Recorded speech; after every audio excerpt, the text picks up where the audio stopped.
ke dokter karena kemarin saya batuknya luar biasa. Ini udah enak alhamdulillah, habis di apa namanya itu nebulizer. Jadi kalau nggak batuk sampai otot ini sampai ketarik, artinya khusus ya kita udah begitu masuk masa tenang. Saya nggak ada kegiatan di rumah ya, mungkin cuma diskusi sama teman-teman. Kemudian sekarang seperti apa ya, teman-teman punya hak suara. Saya bilang udah kalian ngobrol dulu, habis itu baru kalau mau kumpul ya kumpul. Makanya saya jadwalkan ke TPS 7:30 lah supaya nggak tahu siang. Karena kebetulan siang kita juga ada beberapa program yang harus kita kunjungi. Misalnya selain nanti saya ke TPS saya akan melihat beberapa situasi aja lah. Di kompleks ini kan banyak nih, ada di sini ada 5 TPS ya, mungkin saya juga melihat tapi bukan mendengar hasil. Kalau mendengar hasil itu kan jam 1-an, jadi masih terlalu lama. Kemudian ada rencana jam 11 nanti saya akan ke kebagusan itu TPS-nya tempat Bu Mega, karena waktu itu dia minta no jangan nggak kampanye di kampung aku ya. Jadi ya kita kampanye di sana. Ya ibu bilang kalau bisa lihat dong, jadi gimana hasil ya. Oke, ntar insya Allah jam 11 mungkin kita ke kebagusan. Komunikasi terakhir dengan Mas Pram? Kemarin kita masih ketemu.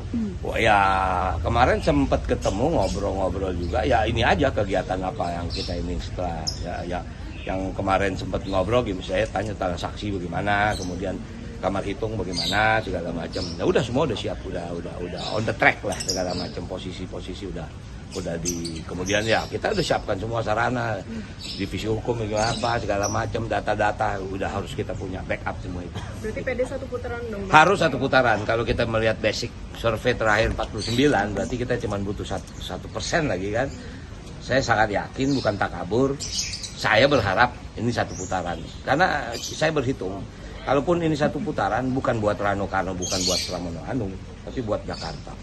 Jakarta ini sekarang sudah masuk ekstrim ya, hujannya udah luar biasa, Muara Karang udah rob hampir 1 meter, tanggul sudah dipikirkan, walaupun di sana sudah dibikin tanggul, tapi terjadi ini, berarti harus ada darurat program di sana.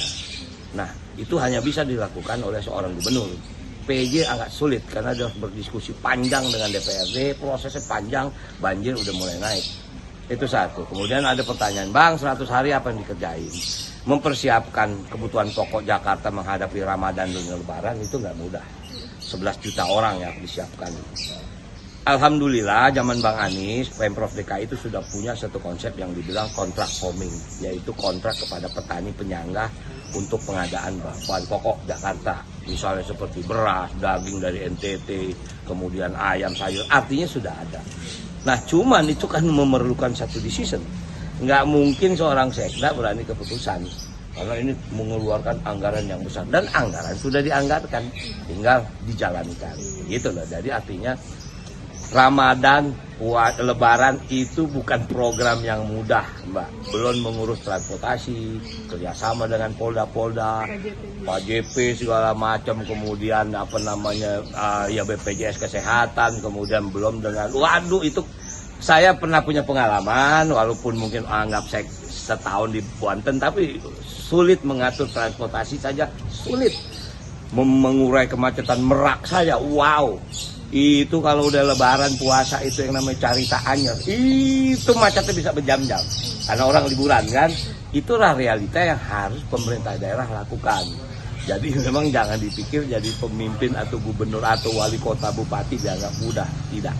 Semua punya dinamika masing-masing.